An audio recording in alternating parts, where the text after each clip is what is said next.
تو اللہ نے ہمارے اوپر کرم کیا، ہمیں اللہ نے ایمان بن مانگے دیا۔ ایمان کے بعد جو سب سے بڑی دولت اللہ نے رکھی وہ نماز، جس کو میرے نبی نے دنیا سے جاتے ہوئے کہا تھا الصلاۃ الصلاۃ الصلاۃ۔ دین کتنا ہے؟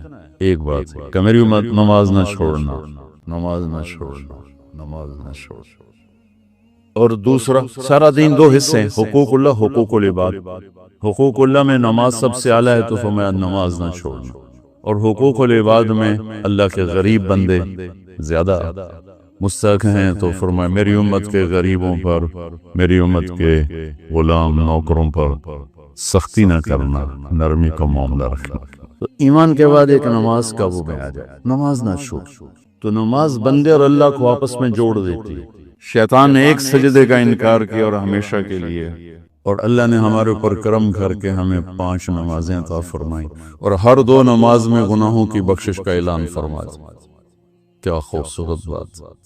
عشاء کی نماز باجماعت پڑھے اور فجر کی باجماعت پڑھے تو ساری رات تہجد کا ثواب لکھا جاتا ہے۔ کیا زبردست بات! پہلی امتوں کے ذمہ 2 نماز، فجر کی 2 رکعت، عصر کی 2 رکعت۔ ہمارے ذمہ 5 ہیں، اور ہر 2 نمازوں کے درمیان کے سارے گناہوں کی بخشش کا۔ ساری شریعت زمین پہ اتاری، نماز کو عرش پر بلا کر سامنے کھڑا فرما کر کہا آپ کی امت کو 50 نمازوں کا تحفہ دیتا۔ ہمارے نبی تسلیم اور رضا کا وہ مقام تھا، ایک دفعہ نہیں کہا پڑھیں کہ میں پڑھن گے 50 کون پڑھے گا، لبیک یا اللہ، حاضر یا اللہ۔ وہ تو اللہ نے کرم فرمایا، بیچ میں موسیٰ علیہ السلام کو کھڑا کیا، اور 5 پھر 5 پھر کٹھی 45 کیوں نہیں اڑا چھڑی۔ موسیٰ علیہ السلام بھی آپ پہ نہیں کھڑے ہوتے، اللہ کھڑا کیتا کہ میرا محبوب تک گل ہی نہیں کی تھی، 50 لے کے جاندہ پہ ہے تھے، پڑھنیاں 5 کہیں نہیں تھے تو 50 لے جانتا۔ تو موسیٰ علیہ السلام کو اللہ نے کھڑا کیا۔ یا رسول اللہ، ملاقات ہوئی، کہا کیا ہوا؟ کہ 50 نمازیں کا توبہ کہیں پڑھنی ہے انہیں، اللہ دھنا منو پیچھا جاؤ، تھوڑی کرواؤ۔ تو اب آپ پیچھے آئے تھوڑی کروانے، تو اللہ کہتا چلو 45 کٹ کر دیتے ہیں، 5 ہی دینی تھی تو 5 کم، پھر جی حاضر، پھر موسیٰ واپس 5 5 5 9 چکر، 9 5 45، 9 چکر۔ اگرچہ 1 سیکنڈ میں پہنچ رہے تھے، لیکن چھٹے آسمان سے سدرۃ المنتہا لاکھوں کروڑوں اربوں سال کا سفر بنتا ہے اگر ہم اپنے پاؤں سے چلیں۔ میرے نبی کے لیے کوئی مسئلہ نہیں تھا، لیکن سفر تو تھا۔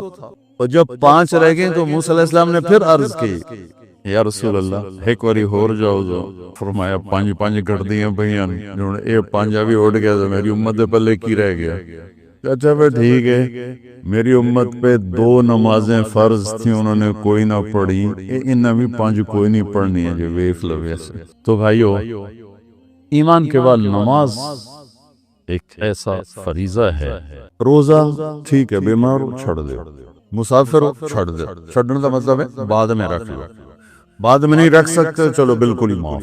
زکوٰۃ مالدار پر ہے، غریب پر نہیں۔ حج مالدار بھی ہو، صحت مند بھی ہو تب ہے، ورنہ مالدار پر بھی کوئی نہیں۔ صرف نماز ایسی ہے جسے نماز نہیں چھوڑ سکتے، ہر حال میں پڑھنا۔ جیسے میرے نبی کے نواسے نے کربلا میں پڑھ کے دکھائی، اور ساری دنیا کے انسانوں کے لیے دروازہ بند کر دے جی، کہ میں پڑھیے تھے پڑھی نہیں جاندی، کہ میں پڑھیے تھے پڑھی نہیں جاندی، دروازہ بند کر دے۔ انسانی تاریخ میں ایسا واقعہ نہ ہوا، نہ ہوگا، نہ آئے گا، نہ ایسا پاکیزہ خون ہوگا کسی کے پاس، اور نہ ایسے وہ زمین کو سیراب کرے گا۔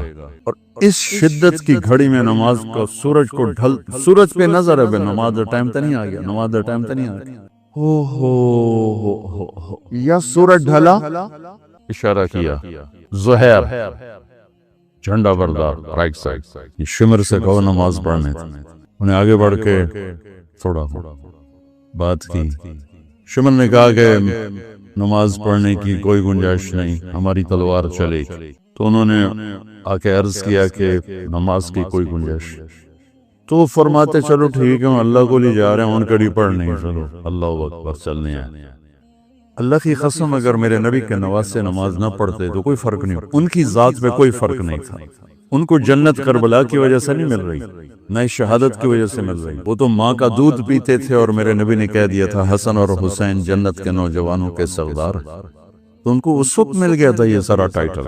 امت کے لیے پیغام ادھورا چلا جاتا ہے، چھڈی بھی جا سکتی، امت کے لیے پیغام ادھورا چھوڑی بھی جا سکتی، نہیں نماز نہیں چھوٹے، کہ آدھے جنگ کرو آدھے نماز پڑھو، آدھوں کو جنگ پہ کھڑا کیا اور آدھوں کو لے کے نماز پڑھی، پھر ان کو جنگ پہ کھڑا کیا اور دوسروں کو نماز پڑھائی، اور اثر سے پہلے سب کے سر کٹ کے نیزوں پہ چڑھ۔ تو روزہ بیمار ہو چھوڑ دو، ایسے بیماروں کے نہیں ہی رکھ سکتے چلو بالکل ہی معاف کر دیتا، نماز نہیں معاف ہو سکتا۔ بھائیو اس خوبصورت زندگی تک جانے کے لیے ایمان کے بعد نماز رائز، اس کے بعد 3 کام کر لیں معاشرتی زندگی میں تو انشاءاللہ موٹر وے ہے جنت کا راستہ، صرف 3 کام۔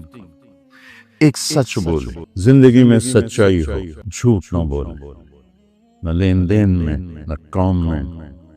میرے نبی نے سے پوچھا گیا یا رسول اللہ مسلمان بزدل ہو سکتا کا؟ ہو سکتا، بخیل ہو سکتا کا؟ ہو سکتا، جھوٹ بول سکتا کا؟ نہیں، جھوٹ نہیں بول سکتا۔ تو ایک ہم سچ بولنے والے ہوں، دوسرا دیانتداری ہو، کسی کو دھوکہ نہ دے، امانت اور دیانت، کسی کو دھوکہ نہ دیا جائے۔ میرے نبی نے فرمایا یتبع المؤمن علی الخصال کلھا، میرا ایک امتی ہر گناہ کر سکتا، بندہ جو ہے پتھر تو نہیں، فرشتہ بھی نہیں، بندہ ہے، کر سکتا ہے، میرا امتی ہر گناہ کر سکتا ہے، 2 نہیں کرے گا، 2 نہیں کرے گا، ایک جھوٹ کبھی نہیں بولے گا، ایک دھوکہ کبھی نہیں دے گا، الا الکذب والخیانہ، یتبع المؤمن علی الخصال کلھا الا الکذب والخیانہ، میرا امتی ہر گناہ کر سکتا ہے، 2 نہیں کر سکتا، ایک جھوٹ کبھی نہیں بول سکتا، ایک دھوکہ کبھی نہیں دے سکتا۔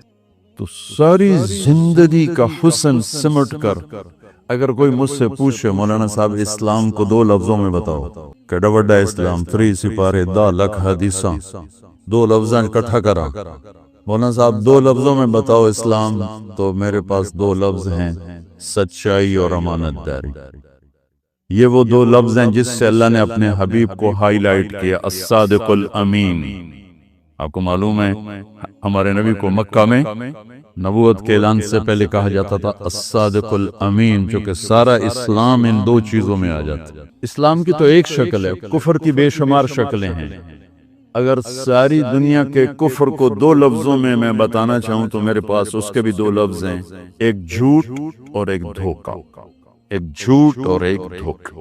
اور میری بدقسمتی ہے کہ میرا دیس جھوٹ میں ڈوب چکا اور دھوکے میں ڈوب چکا۔ سچے کو ڈھونڈنے نکلو تو بال سفید ہو جائیں گے، شاید ہی کوئی سچا ملے، اکھیاں تھک تھک کے گر جائیں گی، شاید ہی کوئی دیانتدار ملے۔ فیصل آباد کا بازار ہو یا کراچی سے لے کر سکردو تک کا بازار ہو، جھوٹ کے سوا کچھ نظر نہیں آتا، دھوکے کے سوا کچھ نظر نہیں آتا۔ میرے نبی وضو فرما رہے تھے، وضو تو صحابہ وضو کا پانی نیچے سے لے رہے تھے، کوئی پی رہا ہے، کوئی منہ پہ مل رہا ہے، تو اب نے فرمایا ایسا کیوں کر رہے ہو؟ ما یحملکم علی ھذا، یہ ایسا کیوں کر رہے ہو؟ تو ان کا حبا للہ ولرسولہ، اللہ اس کے رسول کی محبت میں کر رہے ہیں۔ تو میری بات توجہ سے سنیں، آپ نے فرمایا میں بتاؤں اللہ رسول سے محبت کرنے والا کون ہوتا ہے، اور میں بتاؤں جس سے اللہ اس کا رسول بھی پیار کرتے ہیں، جانبین کی بات کر دی، کہ تمہیں بتاؤں کہ اللہ رسول سے پیار کرنے والا ہے کون، کہ جس سے اللہ اس کا رسول بھی پیار کرتے ہیں۔ دعا پاسو گل کر چھڑی کہ یا رسول اللہ، ضرور فرمایا فَلْيَصْدُقِ الْحَدِيثَ إِذَا حَدَّثَ، اللہ اس کے رسول کی بارگاہ میں اس کا پیار سکہ بند ہے، جو جب بولے سچ بولے، جھوٹ نہ بولے۔ پہلے ہی کلی اڑ گئی اپنی تو فَلْيَصْدُقِ الْحَدِيثَ إِذَا حَدَّثَ، سچ بولے جھوٹ نہ بولے۔ فَلْيُؤَدِّ الْأَمَانَةَ إِذَا تُؤْمِنَ، کبھی دھوکہ نہ دے، کبھی دھوکہ نہ دے، کبھی بددیانتی نہ کرے، ہمیشہ دیانتداری سے کام کرے۔ فَلْيُحْسِنْ جِوَارَ مَنْ جَاوَرَهُ، پڑوسی کول ہو برا ہو اچھا ہو، مسلم ہو کافر ہو، اس کے ساتھ اچھا سلوک کرے۔ 3 نشانیاں ہیں، مجھ میں آ جائیں، آپ میں آ جائیں، مستورات میں آ جائیں، اس سے اللہ اس کا رسول پیار کرے گا، اور اس کا پیار بھی معتبر ہوگا اللہ اس کا رسول کی بارگاہ۔ تو 24 گھنٹے کی زندگی اگر میری دین بن جائے، 3 باتیں: سچائی، دیانتداری اور انصاف، عدل۔ جس معاشرے میں ظلم پھیلتا ہے انہیں کوئی نہیں بچا سکتا۔ یہ 3 کام جس معاشرے میں پھیلیں گے، جھوٹ، بددیانتی اور ظلم، اس معاشرے کو ہلاک ہونے سے کوئی نہیں بچا سکتا۔ جس معاشرے میں 3 خوبیاں پھیل گئیں، سچائی، دیانتداری اور انصاف، اس معاشرے کو ہلاک کوئی نہیں کر سکتا۔ یہ معاشرہ ضرور کامیاب ہوگا۔ اگر غیر مسلم ہے تو دنیا میں عزت سے رہے گا، اور آخرت میں تو ایمان پر ہی فیصلہ ہے۔ اور اگر مسلمان ہے تو دنیا میں بھی عزت پائے گا، آخرت میں بھی عزت پائے گا۔ اور اگر جھوٹ ہو، ظلم ہو، بددیانتی ہو، تو یہ اس معاشرے میں رہنے والا مسلم ہو یا کافر ہو، وہ ذلیل ہو جائے، خوار ہو جائے، اس پہ عزت نہیں۔ تو میرے بھائیوں، اللہ تعالیٰ میرے دیس کو، مجھے سب سے پہلے ہمیں اپنی ذات سے تبدیلی کو شروع کرنا چاہیے کہ اللہ، میرے اور اللہ کے درمیان تھوڑا سا وقت اللہ نے مانگا۔ 5 نمازوں کے لیے کتنا وقت چاہیے؟ جی پڑھی نہیں دیں، کتنا وقت چاہیے؟ لیکن بندوں کے ساتھ معاملے کے لیے 24 گھنٹے کا وقت چاہیے۔ ہمیشہ سچ بولو، ہمیشہ دیانتداری کا معاملہ کرو، ہمیشہ انصاف کا دامن ہاتھ سے نہ چھوڑو، چاہے خوشی میں ہو، چاہے غصے میں ہو، چاہے ناراضگی میں ہو، چاہے کسی سے رنجش ہے، نہ سچائی کا دامن چھوٹے، نہ دیانتداری کا دامن چھوٹے، نہ انصاف کا دامن چھوٹے۔ ہمارے بزرگ سے ساتھی فوت ہو گئے، تو ان کا بیٹا پی اے میں کیپٹن تھا، جہاز اڑاتا تھا۔ تو انہوں نے کہا بیٹا نماز پڑھ لیا کر۔ کہا ابا فرصت نہیں ملتی، بہت کام ہوتا۔ کہا اچھا چلو نماز کے وقت ایک آدمی کو دعوت دے دیا، 5 نمازیں ہیں، 5 دفعہ دعوت دے دیا کر۔ وہ کہنے لگا میں دعوت دوں؟ خود تو میں پڑھتا نہیں، دوسرے کو کیسے دعوت دوں؟ کہا بیٹا ایک تو میری مان لے، نماز کا انکار کیا ہے تو یہ تو مان لے کہ چلو کسی کو کہہ دیا کر کے بھائی نماز پڑھا کرو۔ کہا چلو یہ تو آسان ہے، میں کہہ دوں گا۔ تو اس نے اپنے ابا کی بات مان لی، ہر نماز پہ 1-2 کو کہہ دیتا بھائی نماز پڑھا کرو۔ اس کے والد فوج میں جرنیل تھے، یہ کیپٹن تھا، دونوں کی ملاقات نہیں ہوئی۔ 6 مہینے بعد باپ بیٹا کی ملاقات ہوئی، تو دیکھا تو کپتان صاحب کی داڑھی بھی اور ماتھے پہ محراب بھی۔ انہوں نے کہا بیٹا یہ کیا ہوا؟ کہا آپ نے مجھے پھنسا دیا۔ وہ جب میں لوگوں کو کہتا رہا تو میرے اپنے اوپر اثر ہونا شروع ہو گیا کہ میں اپنے آپ کو ملامت کرنے لگا کہ اوروں کو تو کہہ رہا ہے، خود تو پڑھتا نہیں۔ کہ اس نے مجھے کھڑا کیا اور میں نماز پہ آیا۔ پھر ایک دن شیو کرنے لگا، شیشے میں کھڑا دیکھ رہا تھا، تو میں نے کہا جب اللہ کو سجدہ کر رہا ہوں تو چہرے پہ نبی کی سنت بھی ہونی چاہیے، تو میں نے سیفٹی بھی پھینک دی، میں داڑھی بھی رکھ لی۔ تو تبلیغ کا کام کرتے رہنا، ہم فرشتے نہیں بن سکتے۔ ایک دفعہ ایک آدمی نے میرے پر بڑی چڑھائی کی، تم تبلیغ والے منافق ہو، کہتے کچھ ہو کرتے کچھ ہو، تمہارے قول اور فعل میں بہت فرق۔ جب ان کا غصہ اتر گیا تو میں نے ان سے کہا بھائی 100 نمبر تو اللہ نے بھی نہیں مانگے، آپ کیوں مانگتے ہو؟ اللہ نے کہا ہے فمن ثقلت موازینہ، جس کی نیکیاں بڑھ جائیں گی، گناہ تھوڑے ہوں گے تو پاس کر دوں گا۔ تو 100 نمبر تو اللہ نے بھی نہیں کہا کہ ایک گناہ تیرے کھاتے میں نہیں ہونا چاہیے۔ 100/100 نمبر لے گا تو جنت دوں گا، نہیں تو ریپٹ مار کے جہنم میں ڈالوں گا۔ تو 100 نمبر تو اللہ بھی نہیں مانگا، اسے پتا ہے میرا بندہ کمزور ہے، کبھی گناہ کرے گا کبھی نیکی کرے گا۔ تو وہ کہتا ہے جس کے پاس 51 نیکیاں ہوئیں اور 50 گناہ ہوئے، تولوں گا تو 51 جھک جائیں گے نا، 50 معاف۔ مثال دے رہا ہوں، ہمارے علاقے میں ایک ذمہ دار تھے، وہ فکر بھی بہت کرتے تھے، گالیاں بھی بہت دیتے۔ ادھر سبحان اللہ تیرے فلانے الحمدللہ کے ساتھ پھکڑ تولتے تھے، ساری زندگی وہ ایسا ہی کرتے رہے۔ جب وہ فوت ہو گئے تو کسی نے ان کو دیکھا، تو انہوں نے پوچھا کہ میاں صاحب آپ کے ساتھ کیا ہوا، آپ تو گالیاں بہت دیتے تھے. خود انہیں یہ پوچھ رہا ہے آپ تو گالیاں بہت دیتے تھے، تو آپ کے ساتھ کیا ہوا؟ کہ اللہ تعالیٰ نے میرے ذکر اور میری گالیوں کو تولا تو میرا ذکر بڑھ گیا تو میری بخشش ہو گئی. اللہ نے بھی کاؤنٹنگ رکھی ہے، پرفیکشن مانگی نہیں. اگر اللہ پرفیکشن مانگتا تو پھر آپ کہتے تم کرتے کچھ ہو کہتے کچھ ہو. اگر میں کہتا صحیح ہوں تو ایک نیکی تو کر رہا ہوں، اور کرتا نہیں ہوں تو ایک گناہ کر رہا ہوں. کیا بتا میرا رب میرے کہنے کے طفیل میرے نہ کرنے کو معاف کر. بس ایک صورت میں ہے کام خطرناک کہ اگر میں اس کہنے سننے کو اپنی دنیا بنانے کا ذریعہ بنا لوں پھر خطرناک ہے. تأمرون الناس بالبر وتنسون انفسکم وانتم تتلون الکتاب، وہ یہ آیت. لیکن اگر میرے اندر اخلاص ہے تو پھر میں انسان ہوں، کبھی اچھا کروں گا کبھی برا کروں گا، لیکن میرے ذمہ صدا لگانا ہے. تو بھائیو اس تبلیغ کے کام کو کرتے رہنا، کرتے رہے. اس سے ایمان بنتا ہے، ایمان سے دین وجود میں آتا ہے.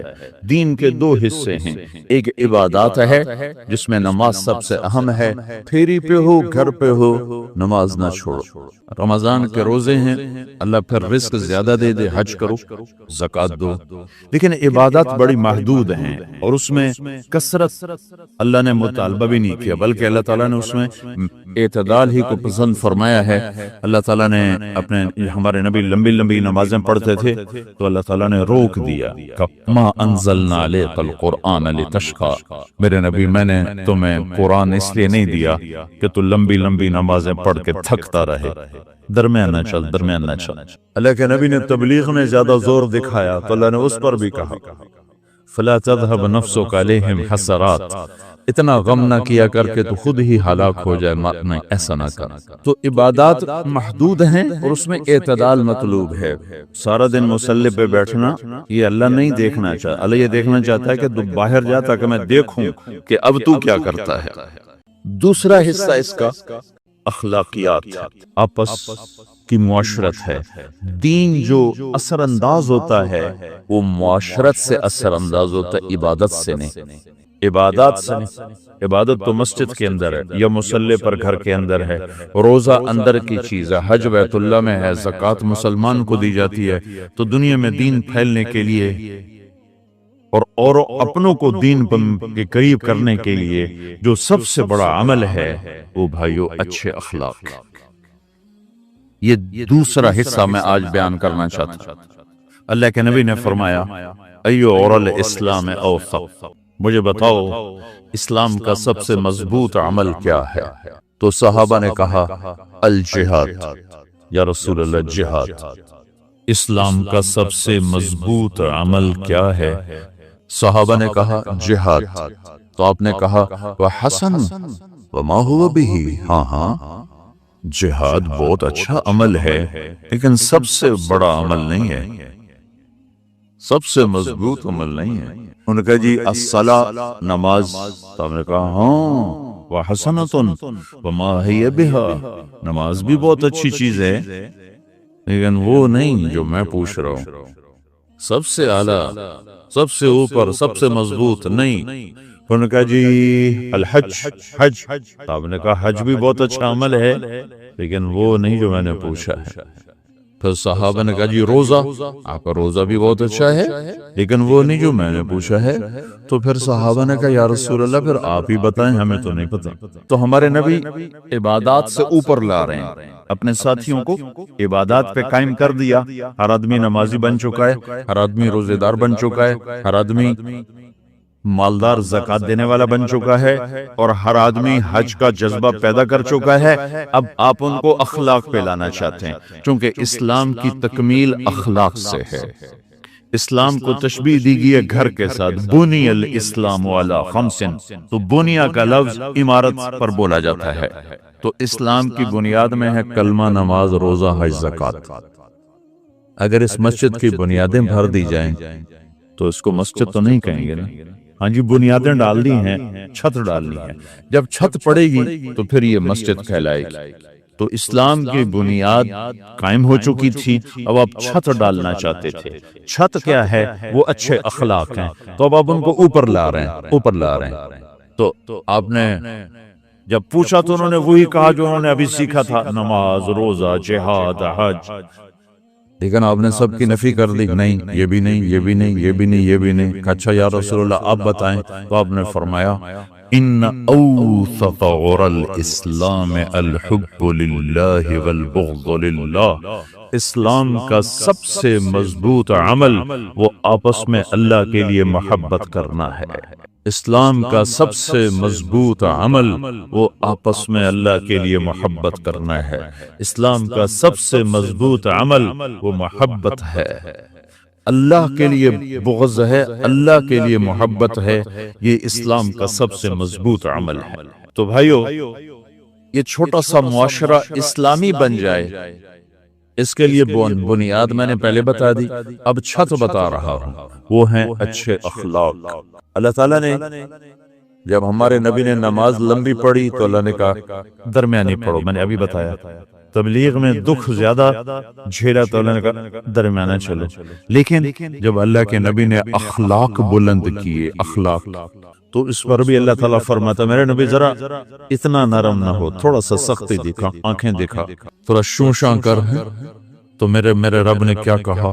واہ، میرے رب نے آپ کے اخلاق کی جیسی تعریف کی ہے، آپ کے کسی عمل کی ایسی تعریف نہیں کی۔ نماز کو کہا معتدل، اعتدال، دعوت کو کہا اعتدال، اور اخلاق کو کیا کہا؟ انک لعلی خلق عظیم، اور اس کو طاقت پہنچائی قسم اٹھا کے نون، پھر قسم اٹھائی قلم کی جو علم کا ذریعہ ہے، والقلم وما یسطرون، مجھے قسم ہے قلم اور اس کی تحریر کی، ما انت بنعمت ربک بمجنون وان لک لاجرا غیر ممنون۔ ان دو آیتوں کو چھوڑ کر اگلی جو آیت آ رہی وانک لعلی خلق عظیم، اے میرے محبوب میں قسم اٹھاتا ہوں قلم اور اس کی تحریر کی، تیرے اخلاق بڑے عالی شان۔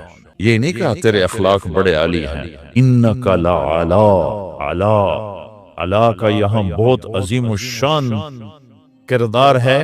علا یہ بتا رہا ہے کہ اے میرے نبی، جتنے اخلاق تصور کیے جا سکتے ہیں وہ سب تیرے تابع ہو چکے ہیں، اور تو ان پہ سوار ہو چکا، تو ان پہ چھا چکا۔ علا چھا جانے کے لیے ہوتا ہے کہ تمام اخلاق تیرے غلام ہو چکے۔ ایک دفعہ آپ نے فرمایا اچھے اخلاق 360 قسم ہیں، 360 قسم، 360 صفات کا مجموعہ اچھے اخلاق۔ کوئی ایک صفت کسی کو مل گئی تو جنت میں چلا جائے گا۔ تو ابو بکر رضی اللہ عنہ سامنے بیٹھے تھے، کہنے کہ یا رسول اللہ افی منہا شیء، ان 360 میں کوئی میرے اندر بھی کچھ ہے؟ تو آپ نے کہا تیرے اندر سارے کا سارا، کوئی کمی کوئی پورے، یا آپ نے اور کسی کو نہیں کہا، صرف آپ نے یہ ابو بکر سے فرمایا کہ ابو بکر تیرے اندر پورے اخلاق 360۔ تو بھائیو، آپس کی محبت اور اچھے اخلاق یہ اسلام کا سب سے چوٹی کا سبق، سب سے اعلیٰ درجے کا سبق۔ اب ایک حدیث میں جو حدیث جبریل کہلاتی ہے، وہ انسانی شکل میں آ کر پوچھتے ہیں یا رسول اللہ اسلام کیا ہے؟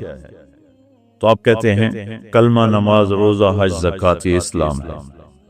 یہی سوال اب آخری حج کا موقع آ چکا ہے، اب اسلام 9 سال آگے، 10 سال آگے جا چکا ہے اور اس کی شکل مکمل ہو چکی ہے۔ تو عمر بن عبسہ رضی اللہ تعالیٰ عنہ یہ آخری حج کے موقع پر آپ سے ملتے ہیں اور آ کر یہ آپ سے پوچھتے ہیں یا رسول اللہ مل اسلام؟ سوال ایک ہے، مل اسلام؟ شروع میں مدینے کے داخلے کے شروع میں جبریل انسانی شکل میں آتے ہیں اور کہتے ہیں مل اسلام، اسلام کیا ہے؟ تو آپ کہتے ہیں کلمہ، نماز، روزہ، حج، زکوٰۃ۔ اب یہی سوال 10 سال کے بعد یا 9 سال کے بعد عمر بن عبسہ کہتے ہیں یا رسول اللہ مل اسلام؟ اسلام کیا ہے؟ تو اب جواب سنو، آپ نے فرمایا اطعام الطعام وطیب الکلام، میٹھا بول بولنا اور کھانا کھلانا۔ کسی سے میٹھا بول بولنا کتنا عظیم ہے میرے نبی کی، میرے اللہ کی بارگاہ میں، کہ آپ نے فرمایا ابتسامک فی وجہ اخیک صدقہ، تو اگر کسی مسلمان کو ہنس کے مل لے تو یہ بھی تیرے لیے صدقے کا ثواب۔ صدقہ لکھا جائے گا۔ جبریل کہتے ہیں یا رسول اللہ مل ایمان، ایمان کیا ہے؟ تو آپ فرماتے ہیں اللہ کو ماننا، فرشتوں کو ماننا، نبیوں کو ماننا، کتابوں کو ماننا، تقدیر کو ماننا، موت کے بعد کی زندگی کا اقرار کرنا۔ ان تؤمن باللہ وملائکتہ وکتبہ ورسلہ وبالبعث بعد الموت، یہ ہے ابتدائی جواب۔ اب یہی سوال عمرو بن عبسہ کرتے ہیں 9 سال کے بعد، یا رسول اللہ مل ایمان، ایمان کیا ہے؟ تو آپ نے فرمایا الصبر والسماحہ، صبر کرنا، معاف کرنا۔ سوال ایک ہے، جواب 2 ہیں۔ کیوں کہ جگہ اور نوعیت بدل چکی ہے۔ ابتدائے اسلام ہے تو عبادات بتائی جا رہی ہیں، انتہائی اسلام ہے تو اخلاق بتائے جا رہے ہیں۔ کہ اے عمر، ایمان کیا ہے؟ صبر کرنا، معاف کرنا، صبر کرنا، معاف کرنا۔ تو بھائیو، جو ہمارا معاشرہ بنے گا اسلامی، گھر میں باہر، وہ بنے گا اچھے اخلاق